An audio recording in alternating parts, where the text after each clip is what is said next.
Samajwadi party के प्रमुख अखिलेश यादव ने महाकुंभ 2025 पर कहा, लोग आशंका में हैं कि उनके परिजन कहां हैं। सरकार की जिम्मेदारी बनती है कि इन लोगों की सूची जारी करें। सड़कों पर अभी भी उलझे फंसे लोग हैं। मैं अभी लोकसभा के सेंट्रल हॉल में गया और वहां महाकुंभ का विज्ञापन चल रहा था। अगर लोकसभा में महाकुंभ का विज्ञापन चल रहा है तो वहां जिम्मेदारी भारत सरकार की भी बनती है कि लोग सुरक्षित हों। देखिए, प्रेसिडेंट स्पीच से ज्यादा जरूरी है कुंभ में जो लोग अभी भी लापता हैं। लोग आशंका में हैं कि उनके परिवार के सदस्य कहां हैं। सरकार की जिम्मेदारी बनती है कि ऐसे लोगों की सूची जारी करे, कोई ऐसा नंबर हो जिस पर वो कह सके, बता सकें, जिससे लगातार जानकारी उनके परिवार के लोगों को मिले, वो आशंका में न रहें। और दूसरा, सड़कों पे अभी भी उलझे फंसे लोग हैं, तो वो व्यवस्था जिम्मेदारी किसकी है। मैं अभी लोकसभा के सेंट्रल हॉल में गया, महाकुंभ का विज्ञापन चल रहा था। अगर लोकसभा में कुंभ का विज्ञापन चल रहा है, इसका मतलब जिम्मेदारी भारत सरकार की भी बनती है कि लोगों की सुरक्षा हो, वो सुरक्षित हो, और जो जिस श्रद्धा के साथ आता है वो श्रद्धा उनकी पूरी हो। अगर प्रेसिडेंट स्पीच में वो जानकारी भी आ जाती कि महाकुंभ में कितना पैसा खर्च हुआ है, सरकार और कितनी मदद करेगी पैसे की, और जो भारत सरकार और उत्तर प्रदेश सरकार ये कह रही कुंभ का कारोबार जो होगा 2 लाख करोड़ का होगा कारोबार। ये कारोबार करने के लिए महाकुंभ लगा है क्या? महाकुंभ क्या कारोबार के लिए है? अमेरिकी राष्ट्रपति डोनाल्ड ट्रंप के ब्रिक्स देशों को चेतावनी देने वाले बयान पर कांग्रेस सांसद शशि थरूर ने कहा, मैंने राष्ट्रपति ट्रंप की ये टिप्पणी सुनी, लेकिन तथ्य ये है कि डॉलर के वैकल्पिक मुद्रा के रूप में ब्रिक्स के सामने आने का कोई गंभीर प्रस्ताव नहीं है। No serious proposal for the BRICS to come up with an alternative currency to the dollar. The dollar is a practical convenience for most countries in the world. There may have been some discussion, and we certainly have in the past had some examples of rupee-ruble trade with Russia, rupee-real trade with Iran, and so on. So that's not impossible.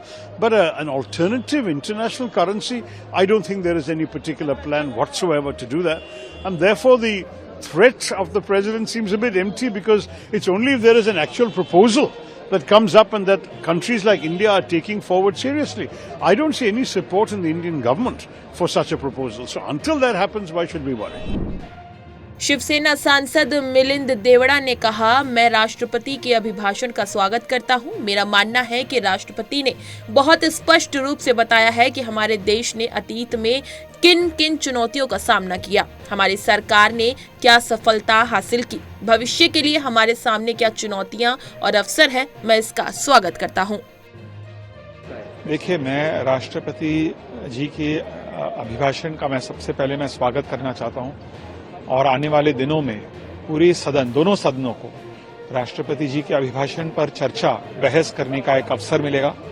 उस समय राजनीतिक दलों का एक प्रकार से उनका कर्तव्य बनता है, उनका अधिकार है कि वे इस पर चर्चा करें, डिबेट करें।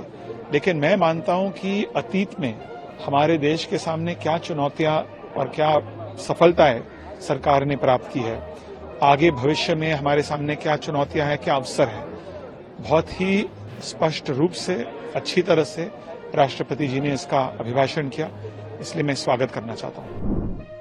केंद्रीय मंत्री चिराग पासवान ने कहा, प्रधानमंत्री मोदी के नेतृत्व में देश ने पिछले 10 वर्षों में नए कीर्तिमान स्थापित किए हैं। अमीरी गरीबी के बीच की खाई को कम करने का प्रयास किया गया, गरीबों के कल्याण के लिए योजनाएं बनाई गई और उन्हें लागू किया गया।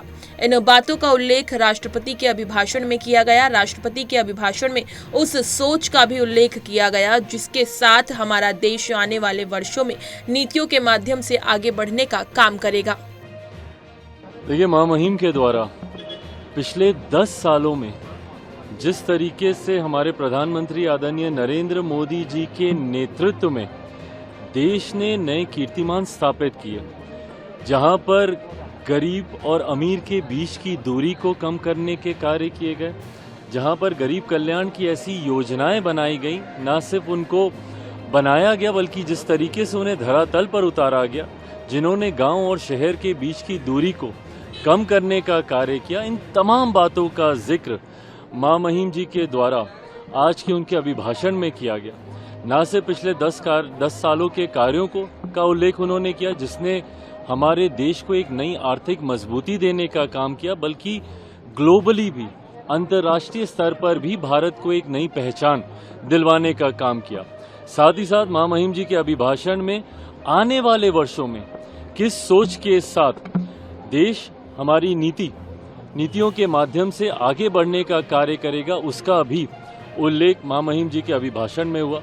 2047 तक विकसित देश की सोच के साथ हमारी मौजूदा सरकार हमारे प्रधानमंत्री आदरणीय नरेंद्र मोदी जी के नेतृत्व में आगे बढ़ने का कार्य कर रही है।